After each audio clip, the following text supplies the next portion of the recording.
But since our queen vanished, Iolanthe, fairy rebels have just not been what they were. Iolanthe was the life and soul of fairyland, where she wrote our songs for the rich of our dances. We sing our songs and troop her measures, but we don't enjoy ourselves. To think that 25 years have elapsed since she was banished. What could she have done to deserve so terrible a punishment? Something awful. She married a mortal. Oh, is it injudicious to marry a mortal? Injudicious? It strikes the root of the whole fairy system. By our laws, the fairy who marries a mortal dies. But Iolanthe didn't die. No. Because your queen, who loved her with a surpassing love, commuted her sentence to penal servitude for life, on condition that she leave her husband and never communicate with him again. The sentence of penal servitude is now lurking out of the head of the stream. Well, yes, but when I banished her, I gave her all the pleasant places of the earth in which to dwell. I'm sure I never intended that she should go and live at the bottom of the stream. Think of the damn chest is always delicate. And the frogs. It makes me perfectly wretched to think of the discomfort she must have undergone. I shall never know peace of mind until I know why I Iolanthe went to live among the flocks. Why not summon her and ask her? Why? Because I should forgive her if I laid eyes upon her. Well, why not forgive her? 5 and 20 years, that's a long time. Think how you loved her. Loved her? What was your love to mine? Why, she was invaluable to me. Who taught me to curl up inside a buttercup? Iolanthe. Who taught me to climb a cobweb? Iolanthe. Who taught me to dive into a dewdrop, to nestle in a nutshell, to gamble upon gossip? Iolanthe. She certainly did surprise me with this. Oh, give her back to us, great queen. For your sake, if not for ours. Always should be strong. Well, I am weak. I should be marble, but I am clay. Her punishment has been harsher than I intended. I never intended that she should go and dwell amongst the frogs. Well, it shall be as you wish. It shall be as you wish.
By your royal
does he indeed. To all my tearful prayers he answers me, "A shepherd lad is no fit helpmate for a lord of chancery."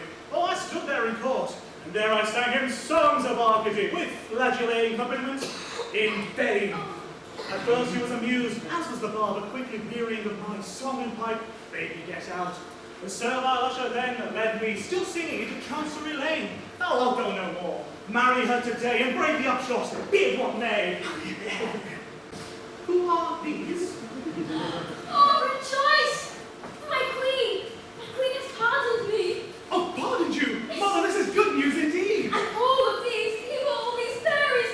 They are my siblings! Your siblings? So that they are my aunts and uncles? Pleasant piece of news for the bride on her wedding day. Oh, hush! My bride knows nothing of my fairyhood. I dare not tell her, lest it frighten her. She believes me mortal and prefers me, so... It seems to have done you much good. Much good. My dear aunt, it is the curse of my existence. What's the good of being half a fairy? My body can creep through a keyhole. That's no good when my legs are left kicking behind. I can make myself invisible. Down to the waist. That's of no use. My legs remain exposed to view. Oh, my brain is a fairy brain, but from the waist downwards, I'm a gibbering idiot. My upper body immortal, but my lower half grows older day by day. Someday or other must be put to rest. What's to happen to my upper half when I bury my lower? I really don't know. Poor fellow. We see your difficulty. But still, with a fairy brain, you ought to seek an intellectual sphere of action. Let me see. I've a borough or two at my disposal. How would you like to go into Parliament?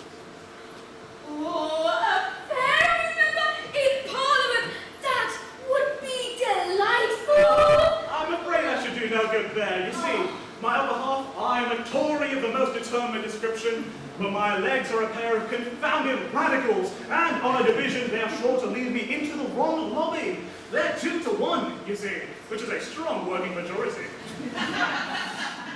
Don't let that distress you. You shall be returned as a liberal conservative, and your legs shall be our peculiar care. I see your majesty does not do things by halves. No, we are fairies down to the feet.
Phyllis, and today we're to be made happy forever.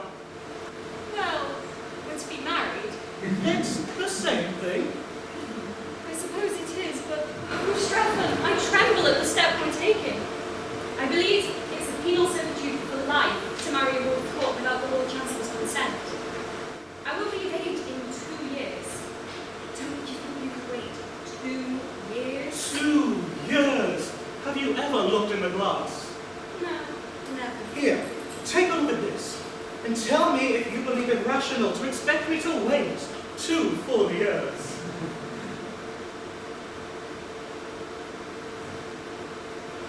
I suppose not. One must be reasonable. Besides, a lot can happen in the 2 years. Why, you might fall in love with the Lord Chancellor himself by that time. He is a clean old gentleman. As it is, half the House of Lords are sighing at your feet. The House of Lords are certainly extremely attentive. Attentive? I should think they were. Why, if 25 Conservative peers come down to shoot over your grass plot last autumn, I don't think it was for the sparrows. Why did 25 Liberal peers come down to fish in your pond? Don't tell me it was for a goldfish. No, delays are dangerous, and if we're to be married, the sooner the better.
excellent. It has no kind of fault nor flaw. I, my lords, embody the law. Constitutional guardian I of pretty young wards in Chancery, all very agreeable girls, and none are over the age of 21. A pleasant occupation for a rather susceptible Chancellor. A pleasant occupation for a rather susceptible Chancellor.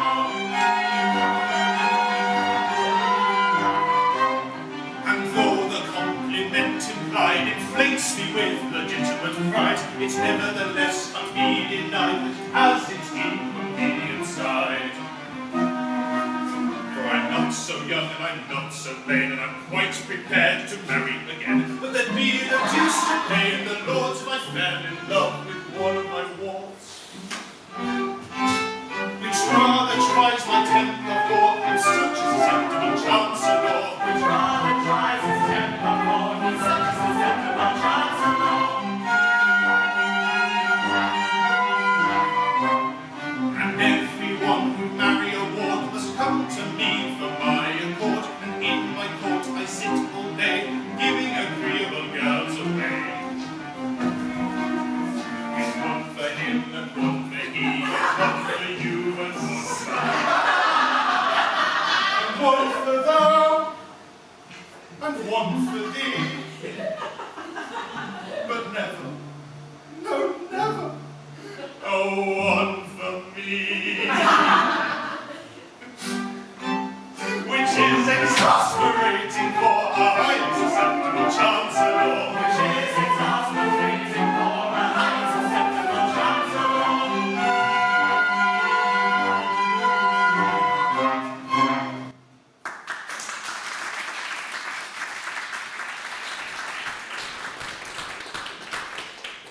Now, my lords, to the business of the day. By all means, Phyllis, who is a ward of court, has so powerfully affected your lordships that you have appealed to me in a body to give her to whichever of you she may deem proper to select. A noble lord has just gone to her cottage to request her immediate attendance. It would be idle to deny that I myself have the misfortune of being singularly attracted by this young person. My regard for her is rapidly undermining my constitution. 3 months ago, I was a stout man. I need say no more. If I could reconcile it with my duty, I should unhesitatingly award her to myself. For I can conscientiously say that I know no man so well fitted to render her exceptionally happy. But such an award would be open to misconstruction, and therefore, at whatever personal inconvenience, I waive my claim. My lord, I desire on the part of this house to express its sincere sympathy with your lordship. Most painful position. I thank your lordships. The feelings of a Lord Chancellor in love with a ward of court are not to be envied. For what is his position? Can he give his own consent to his own marriage with his own ward? Can he marry his own ward without his own consent? And if he marries his own ward without his own consent, can he commit himself to contempt of his own court? And if he commit himself to contempt of his own court, can he appear before himself by counsel to move for the arrest of his own judgment? Ah, my lords, it is painful to sit upon a woolsack stuffed with such thorns as these. My lord, I have much pleasure in announcing that I have succeeded in inducing the young person to present herself at the bar of this house.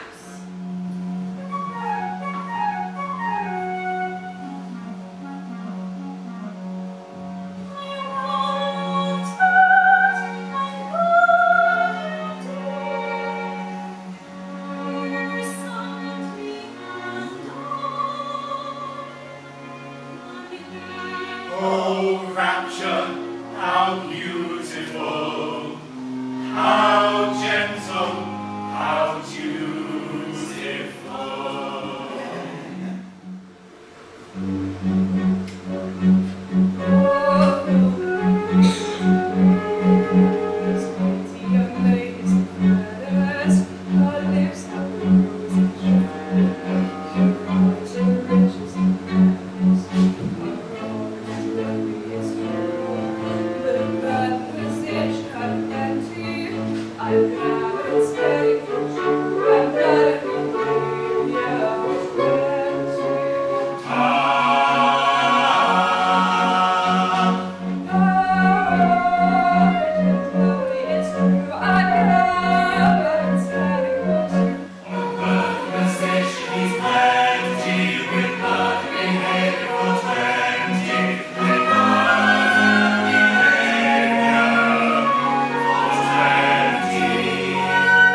'tis I, mine is priceless treasure.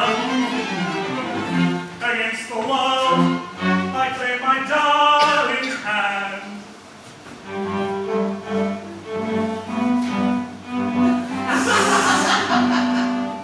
A shepherd I, a shepherd he, a market I, a market he, betrothed are we, betrothed are they, and we espouse today. A shepherd he, a market he, a shepherd he, a market he, betrothed are they, and need to be espoused today.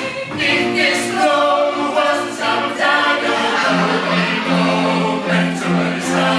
in each heart, proud we immensely, let's depart, dignified and stately, let's depart, dignified and stately, dignified and stately, dignified and stately, dignified and stately, dignified and stately, dignified and stately.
Now, sir, what reason have you for having disobeyed an order of the Court of Chancery? My lord, I know no court of chancery.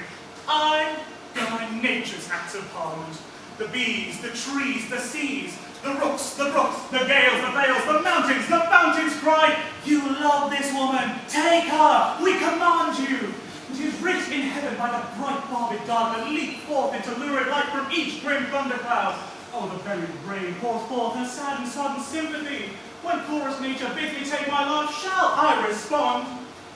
Nay, but a certain Chancellor forbids it. Sir, you are England's Lord High Chancellor, but I am Chancellor of the birds of the tree, King of the winds, Prince of the thunderclouds. No. It's a nice point. I don't know that I've ever met it before. But my difficulty is, at present, there's no evidence before the court that chorus nature has interested herself in the matter. No evidence? You have my word for it. I tell you, chorus nature has bid me take my love. But you mustn't tell us what she told you. It's not evidence. Now, an affidavit from a thunderstorm or a few words on oath from a heavy shower would be met with all of the attention they deserve. And have you the heart to apply the prosaic rules of evidence to a case which bubbles over with poetical emotion? Distinctly. I have always kept my duty before my eyes, and it is to that fact that I owe my advancement to my present distinguished position.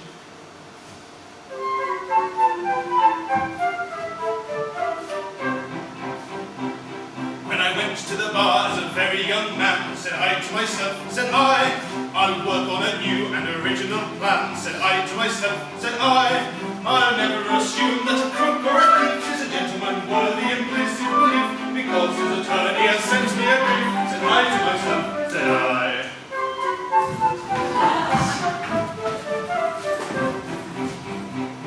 Ere I go into court, I will read my brief through. Said I to myself, said I, and I'll never take work I'm unable to do. Said I to myself, said I, my learned profession I'll never disgrace by taking a fee with a grin on my face, but I haven't been there to attend to the case. Said I to myself, said I.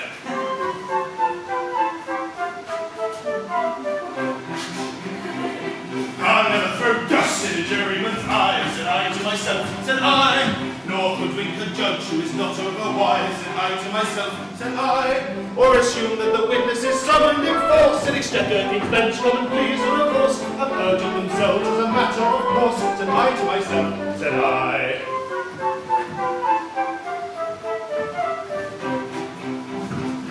In other professions in which men engage, said I to myself, said I, the army, the navy, the church, and the stage. Said I to myself, said I, professional license if carried to fly, your chance of promotion would certainly bar. My fancy that blue might fly to the bar, said I to myself, said I.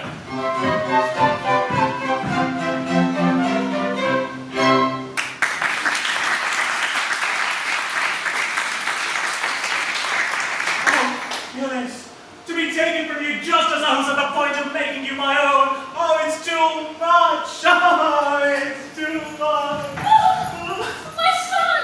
And our tears on his wedding day. My wedding day? Oh, Mother, weep with me. The law has interposed between us, and the Lord Chancellor has separated us forever. The Lord Chancellor? Oh, if only he knew. Oh, if only he knew what?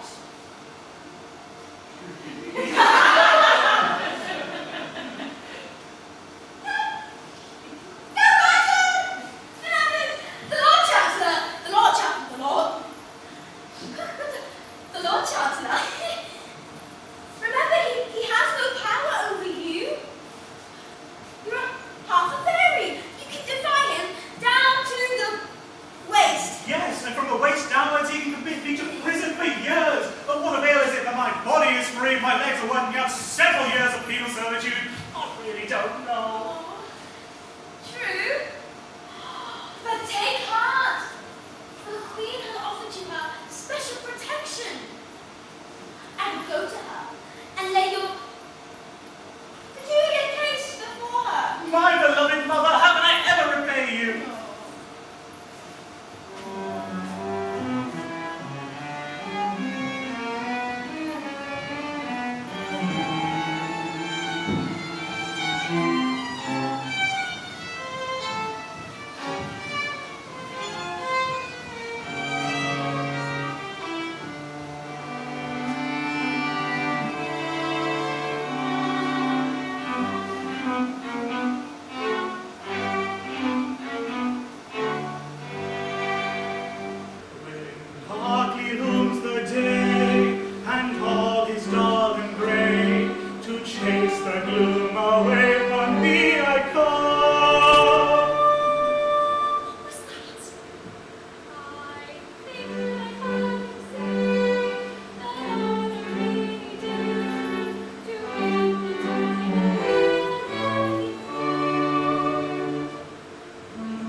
queening earth. The joke is given extremely and justifies our mirth. These rich ministry in the base symmetry and articulating history body.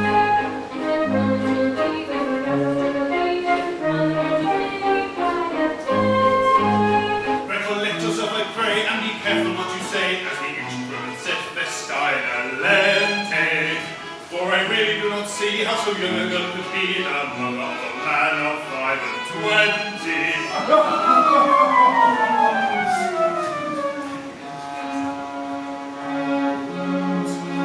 Evidence I have no dearth. She has been my mother.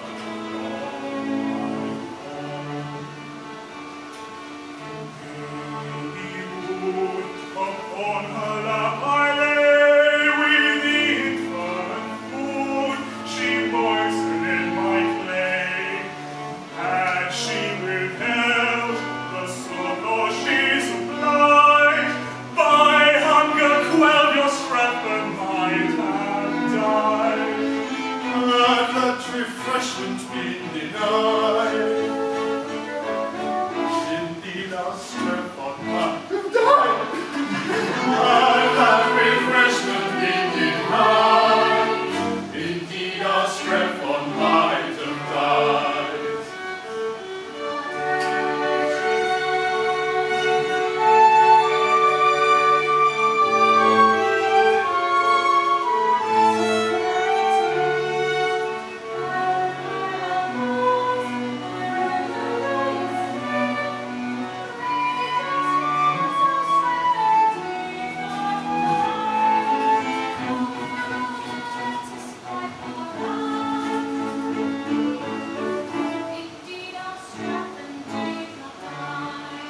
That's very true, let's pipe our eye, because our Strephon did not die.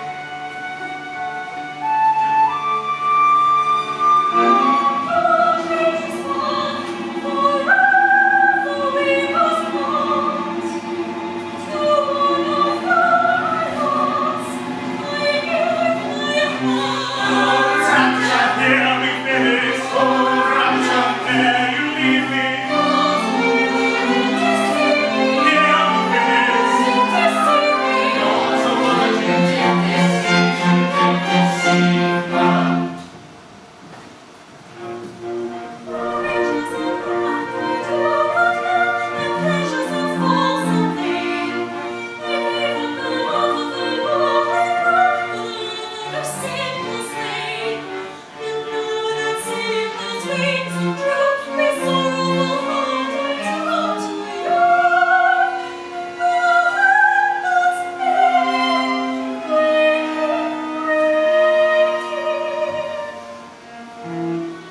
Which sorrowful hearts are wont to do.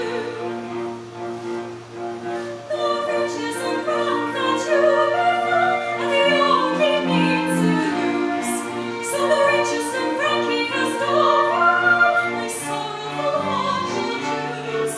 For none so noble and none so great as his humble lot to find a niche in my heart's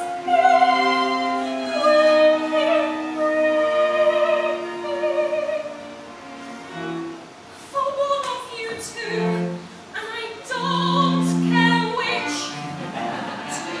I yield my heart so rich. To which? I do not care.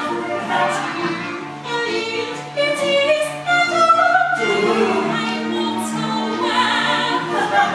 Yours forgive me, Jesus. that's your affair. A condition Of what? I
started because of a career of double dealing I have started. Then these are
When next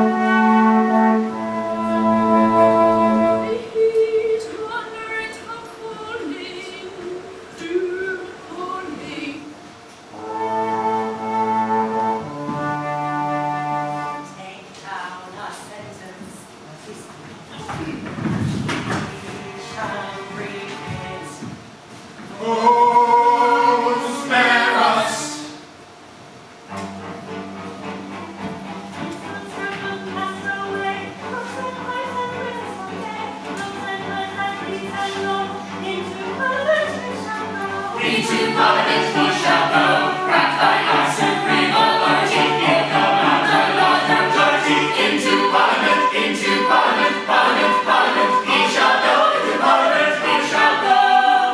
Into Parliament, Parliament, Parliament, he shall go. Into Parliament, he shall go.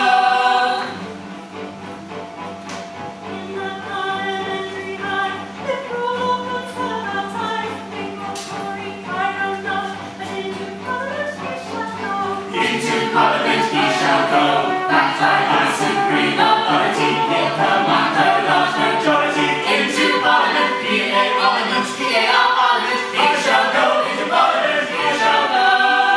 Into Parliament, Parliament, Parliament, he shall go. Into Parliament, he shall go.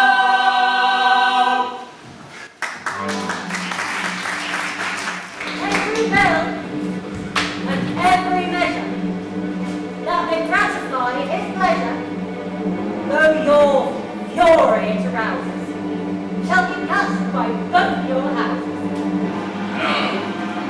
Will sit in easy reason through the grouse and the salmon season. No! He will paint the cherished rights you enjoy on Friday nights. No! He shall prick that annual bliss, marriage with deceased wife's sister. Mercy! Titles shall ennoble then all the common council. Spare us! Peers shall teem in prison, and the Duke's exalted station be attainable by competitive examination.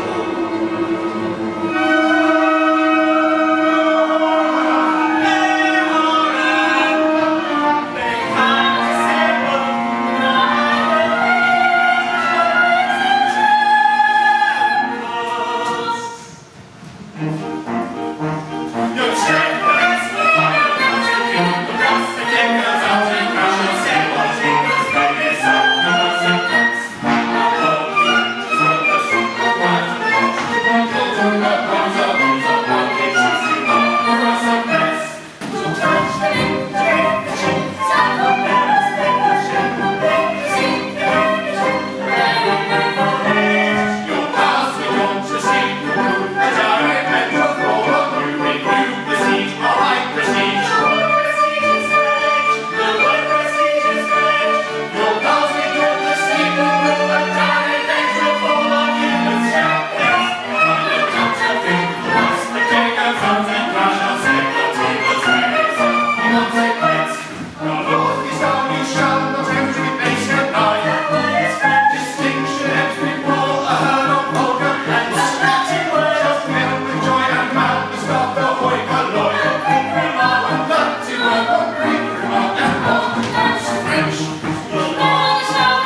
That is, assuming that he's got any, though never nurtured in the lap of luxury.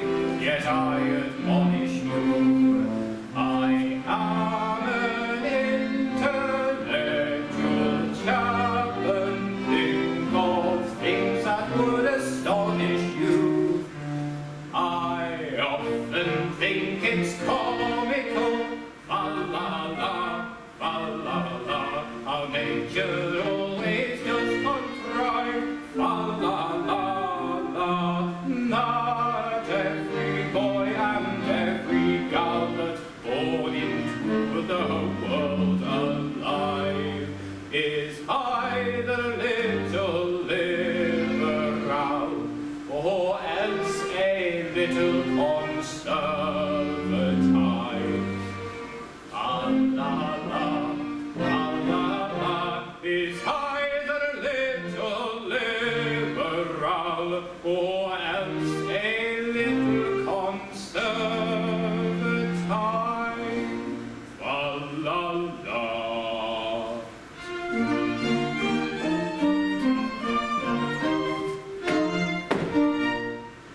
When in that house MPs divide, if they've the brain and cerebellum too, they've got to leave that brain outside and vote just as their leaders tell them to.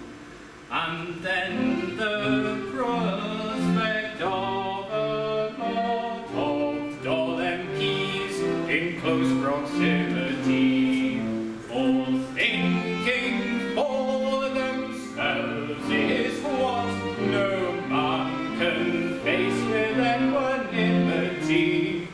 So let's rejoice with loud fa-la, fa-la-la, fa-la-la. Our nature always does contrive, fa-la-la-la. Not every boy and every girl that's born into the world alive is either little liberal or else a little conservative.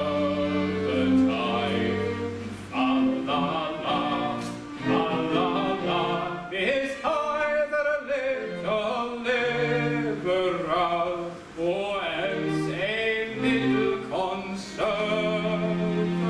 Fa-la-la.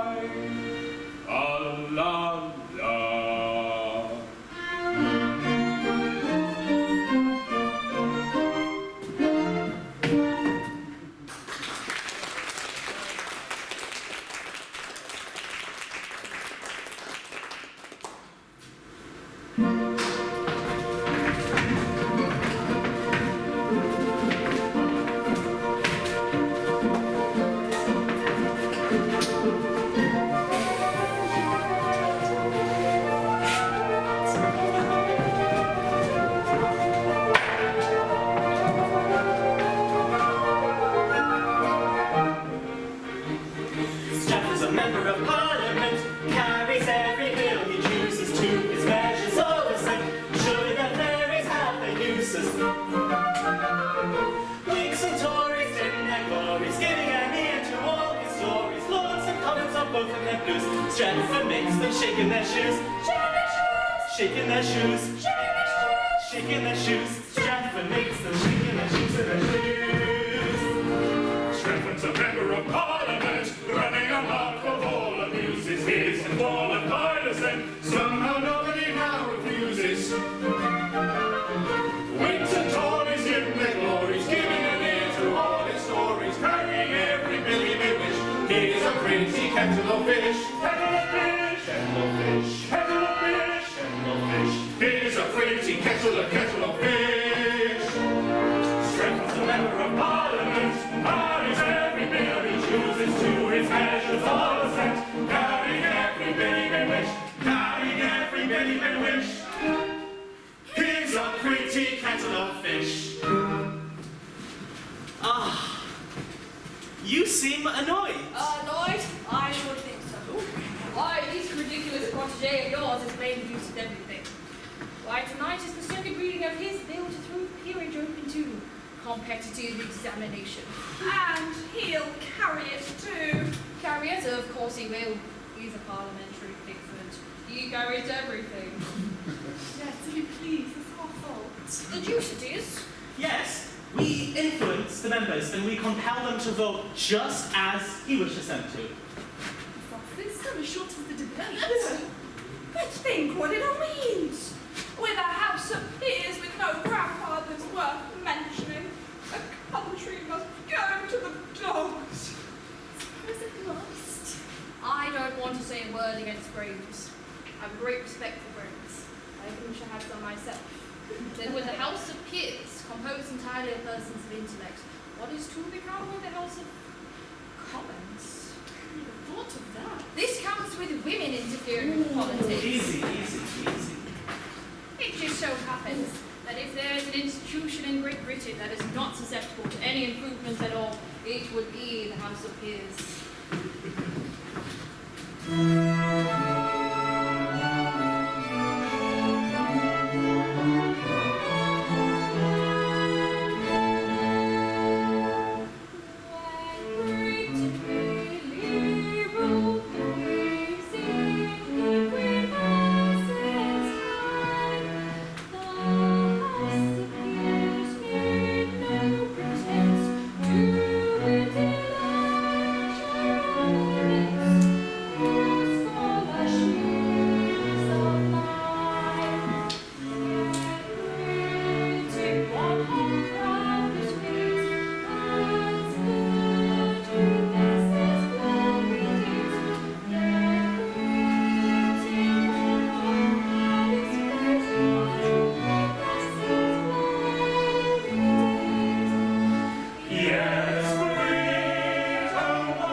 Distinctly. For self-contained dignity, airy condescension, and whatever that is, give me a British representative here. Well then, pray, stop this protégé of yours before it's too late. Think of the mischief you're doing. We can't stop him now. And they love you. Why'd you go in defiance, you great geese?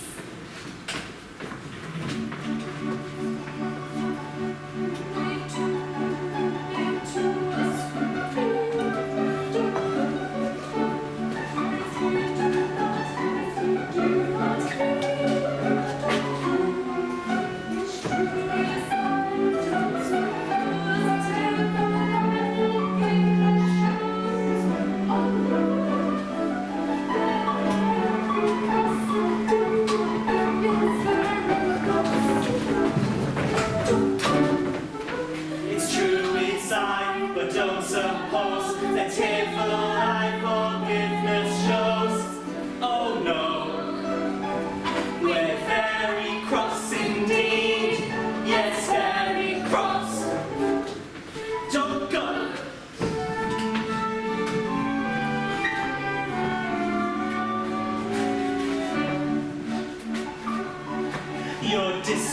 disrespectful sneers.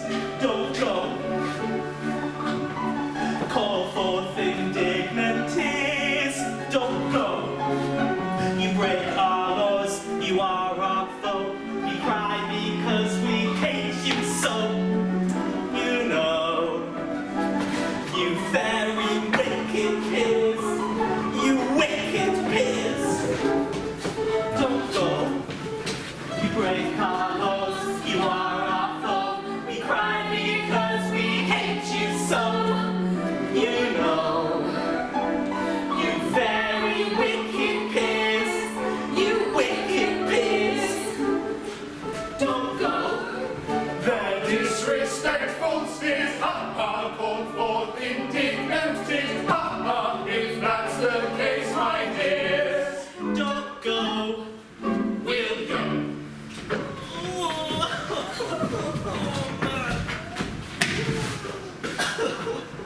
Oh, shame! Shame upon you! Is this your fidelity to the laws you are bound to obey? Know ye not that it is death to marry a mortal? It's not death to wish to marry a mortal. Yeah, if it were, you'd have to execute us all. Oh, this is weakness. Subdue it. Oh, well, we know it's weakness, but the weakness is so strong. Not on the surface. Tough.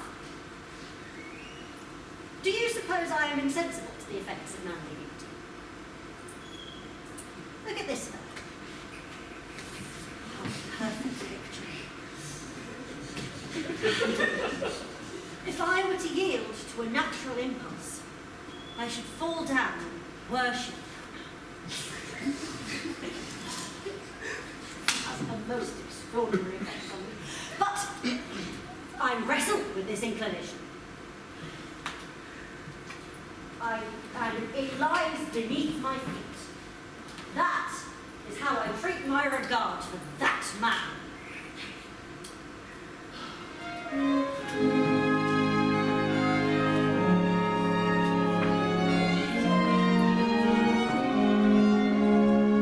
Oh, foolish faith, think you because his bravery will impose on those I'd disobey our fairy laws because I'm flying round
But I'm miserable.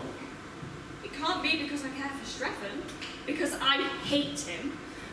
How could any girl care for a man who goes about with a mother considerably younger than himself?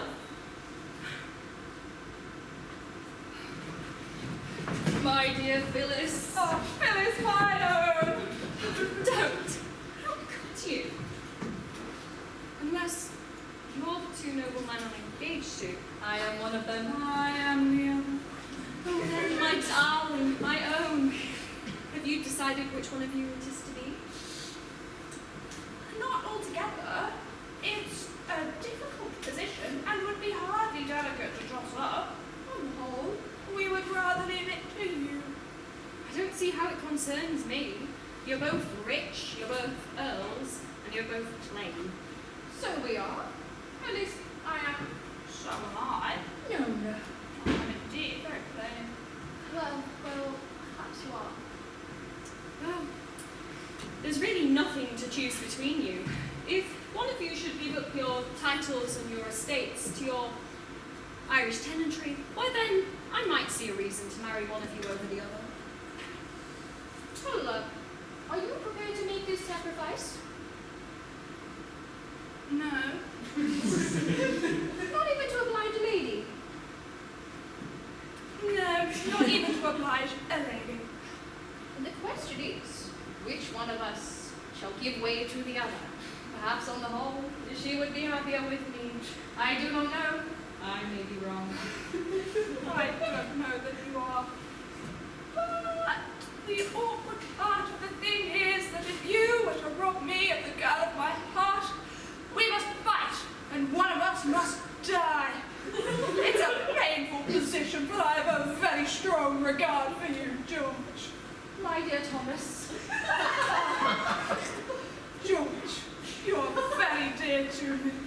We were boys together. At least I was. If I were to survive you, my existence would be hopelessly embittered. My dear Thomas, then you must not do it. If it is to make you feel this way, I say it again and again, you must not do it. If one of us is to destroy the other, then let it be I. No. Ah, yes. By our boyish friendship, I implore you. Well, be it so. But no, I cannot consent to an act which would crush you with unavailing remorse. But it would not do so. I should be very sad at first. Oh, who would not be? But it would wear off. I like you very much. Perhaps not as much as you like me. George, you're a noble fellow. That telltale tear betrays me. No, George, you are very fond of me, and I cannot consent to give you even a week's uneasiness on my account. Ah, but it would not last a week.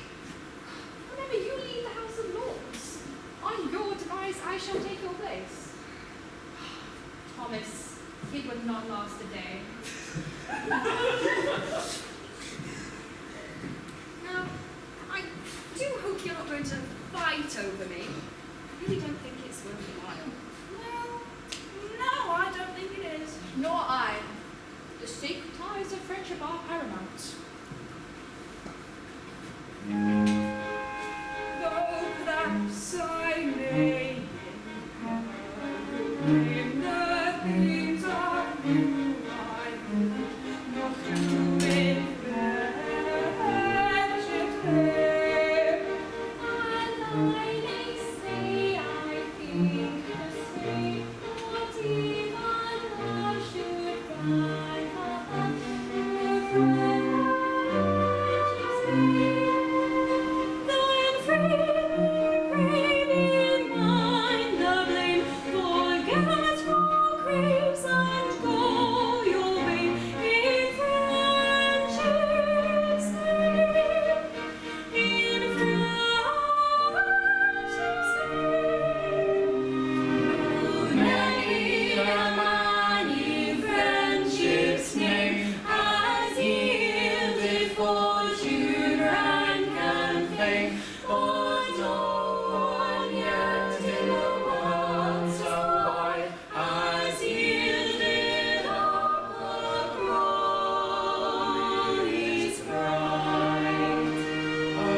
voice to thy dear name.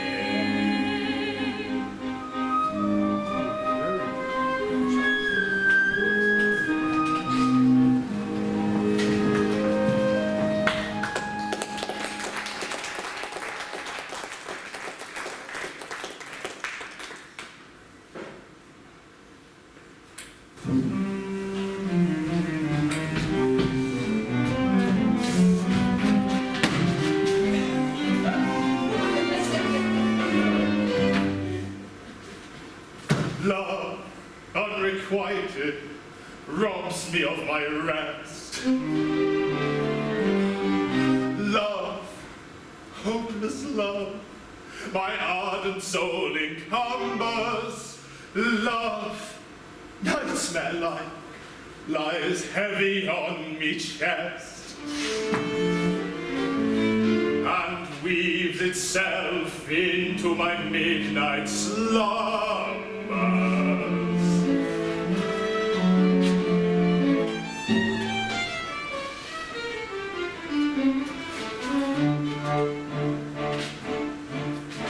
When you're lying awake with a dismal headache, repose is tabooed by anxiety. I conceive you may use any language you choose to indulge in without impropriety. For your brain is on fire, your bedclothes conspire of usual slumber to plunder you. First your counterpane goes and uncovers your toes, then your sheet slips demurely from under you.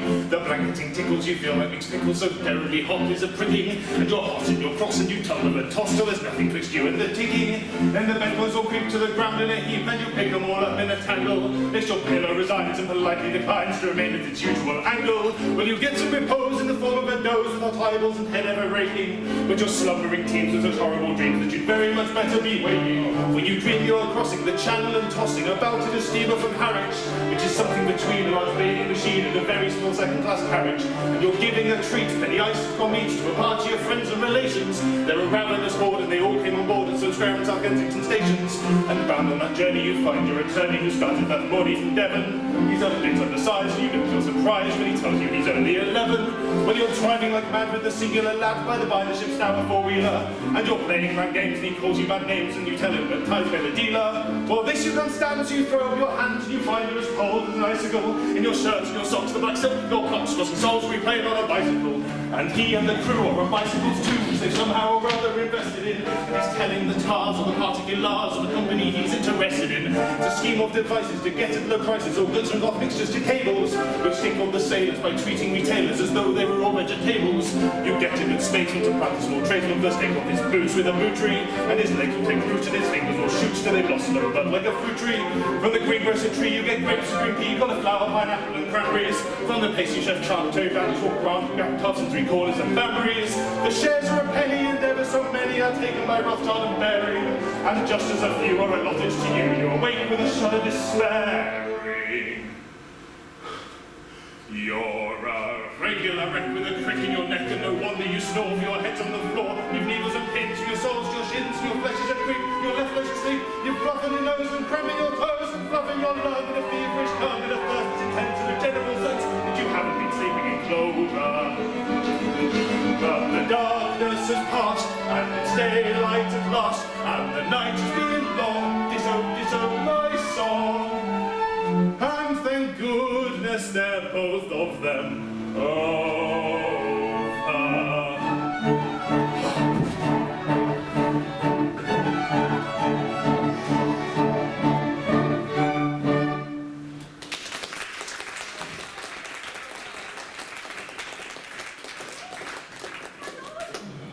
I'm much distressed to see you in this position. Oh, my lords, it is seldom that a Lord Chancellor has reason to envy the position of another. But I am free to confess that I would rather be 2 earls engaged to Phyllis than any other half-dozen noblemen upon the face of the globe. Yes, it's an enviable position when you're the only one. Ah, yes, most enviable, no doubt. At the same time, seeing you thus, we naturally say to ourselves, this is very sad. His lordship is constitutionally as light as a bird. He trills upon the fence like a thing of song and gladness. these series of judgments in F-sharp minor, giving a Dante in 6/8 time, are among the most remarkable effects ever produced in the Court of Chancery.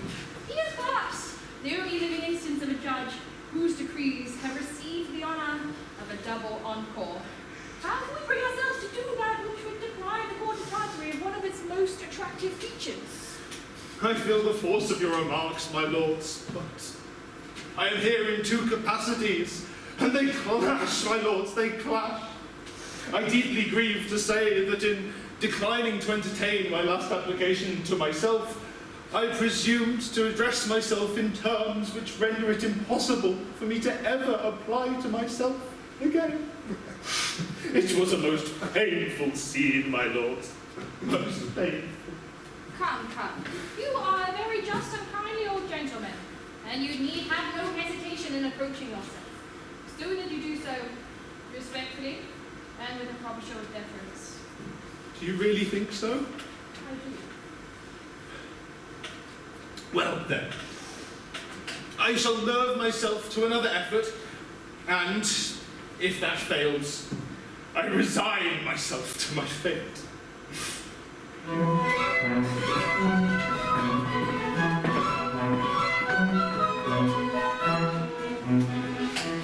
If you go big, you're sure to win. Yours will be the charming lady. Be thou your lord, regent sole, fame like Never, never, never faint heart, never one fair lady. Every journey has an end, where at the worst affairs will end. God the Lord day is high, hustle your horse and don't say die.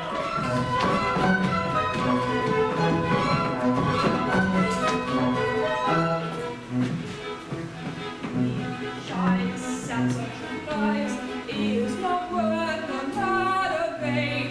He is so kind, true and mine, say I'll never one fair lady. Never, never, never faint heart, never one fair lady. Run, the sunshine's made your hay, where a will is there's a way. There the lion in his lair, what was the brave reserve the fair?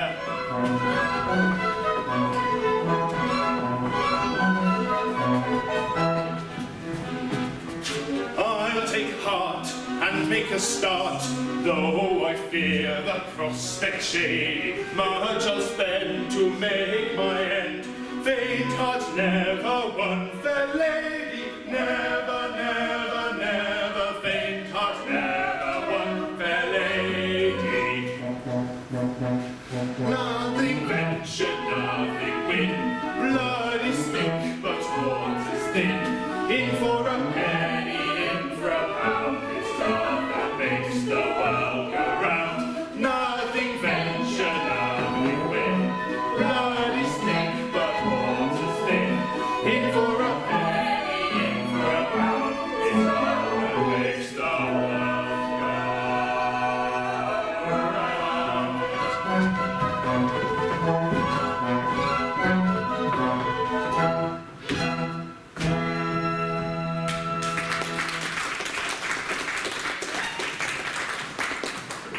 I suppose one should be happy in Parliament when one leads both parties as I do.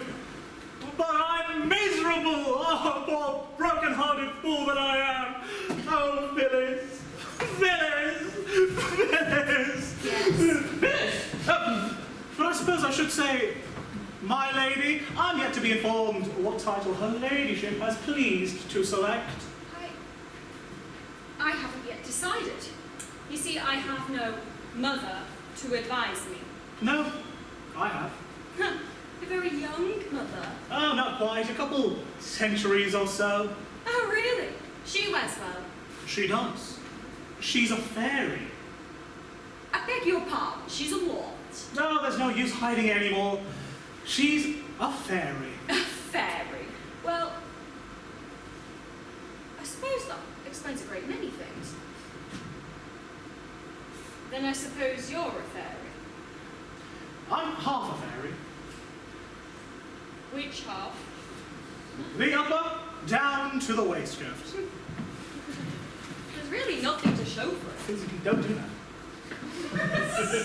Then, why didn't you tell me this before? Oh, I thought you'd take a dislike to me, but as it's all off, I suppose there's no use hiding it. I'm only half a mortal. Well, I'd rather have half a mortal that I do love than half a dozen mortals that I don't. Oh, I don't think so. You go to your half dozen. There's only two, and I hate them. Please forgive me. I don't think I ought to. Besides, all sorts of problems are going to arise. Yeah, my grandmother looks quite as young as my mother does, as do all of my aunts and uncles. I see. Well, when I see you kissing a young lady, I shall know that it is really an elderly relative. Well, Phyllis, I think we should be very happy indeed. Let's not wait on. Let's get married now. And we'll change our minds afterwards? That is the usual course.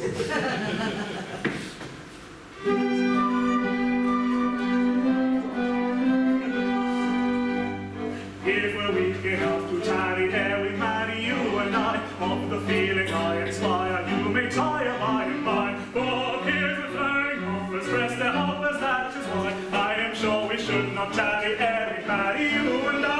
If we're weak enough to tarry ere we marry, when the more attractive maidens are what they should be wanted, broken-hearted, I should try. So I think we should not tarry ere we marry, you and I. If we're weak enough to tarry ere we marry, you and I, of the feeling I inspire, you may tire by. Of the feeling I inspire, you may tire by. If we're weak enough to tarry ere we marry, you and I, of the feeling I inspire, you may tire by and by. So I think we will not tarry ere we marry, ere we marry, you and I. You and I, you and I.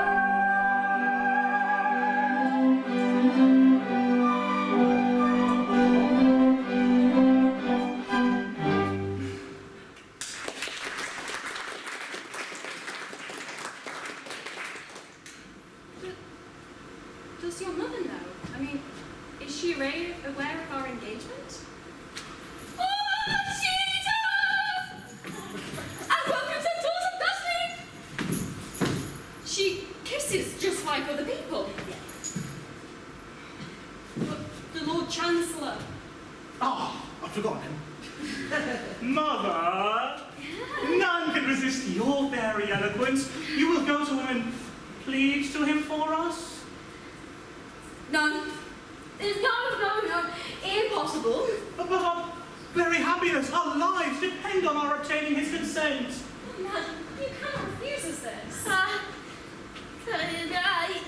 You don't know what you ask.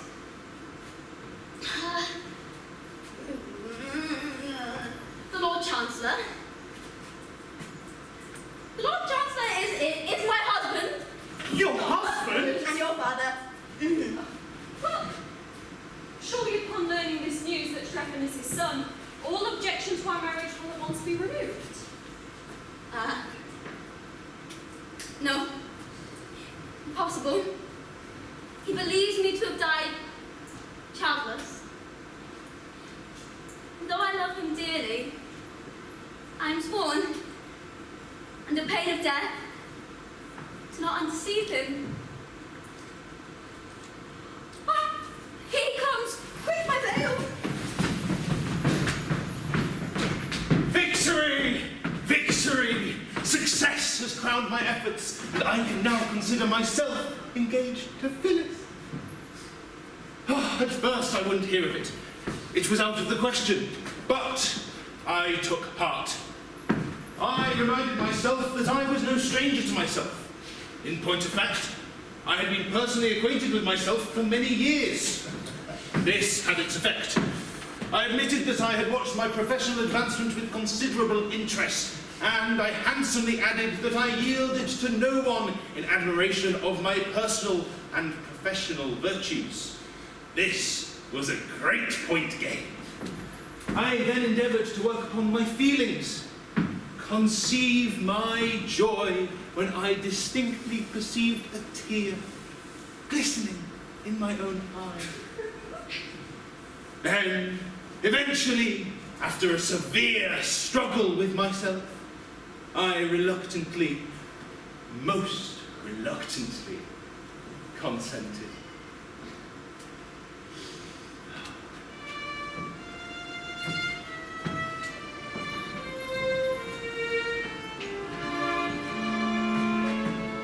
My Lord, a suppliant at your feet I kneel.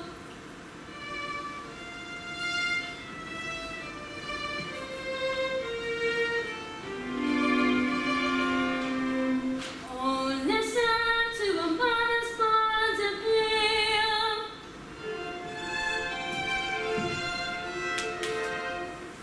Hear me tonight, I come in urgent need. 'Tis for my son, young Strephon, that I plead. He loves, if in a bygone years thine eyes have ever shed tears, bitter unavailing tears for one untimely death. Yet in the eventide of night, sad thoughts arise,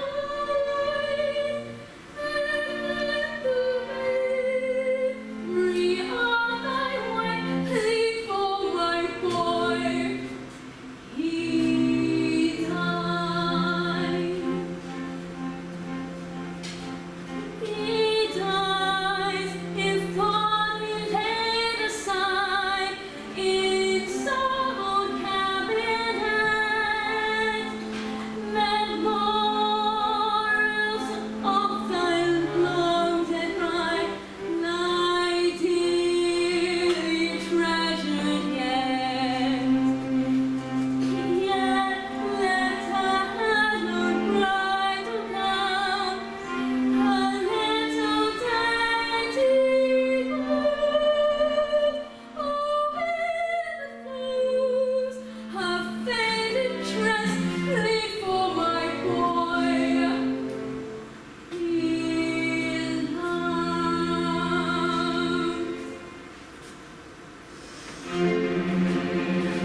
It may not be, for so the fates decide. Learn now that Phyllis is my promised bride.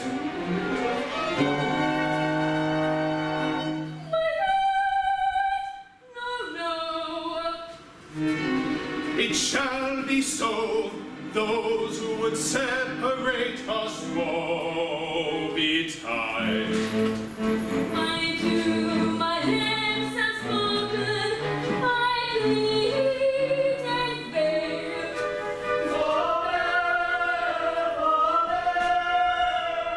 Thou already broken, I break again.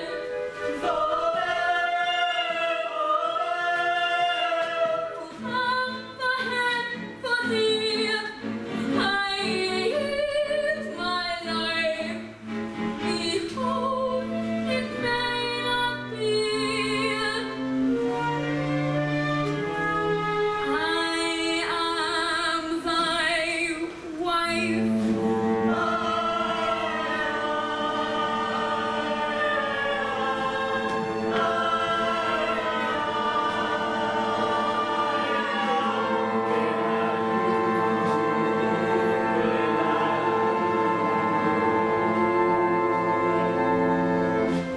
Iolanthe,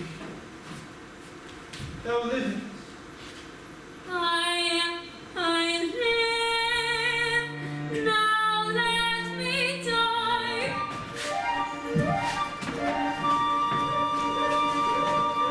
Once again thy vows art broken, thou thyself thy doom hast spoken.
countesses.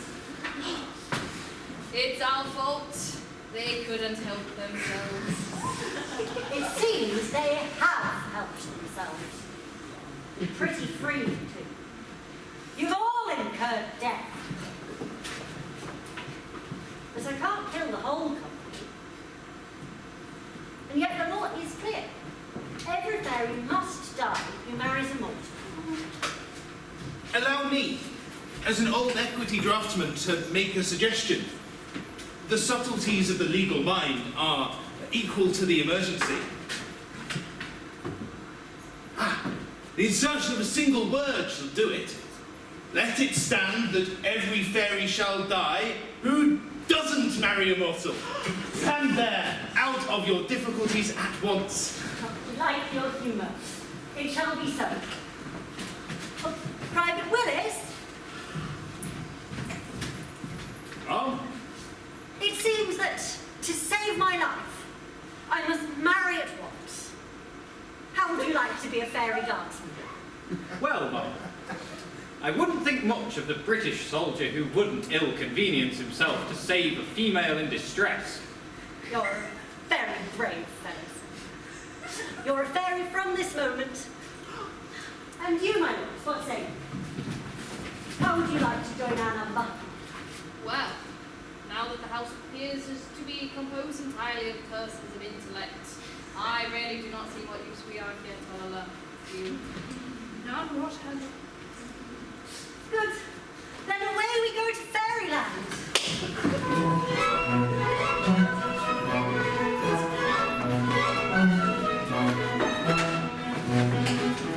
Soon as we meet, off and away, we'll go down so jolly, happy you'll be, as you can see, everyone is now a fairy.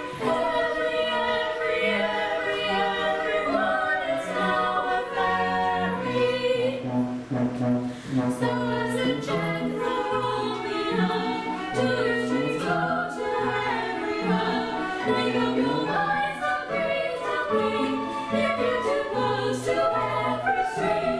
Though as a general rule we know, two strings go to every bow. Make up your mind that dreams will win if you too close to every string.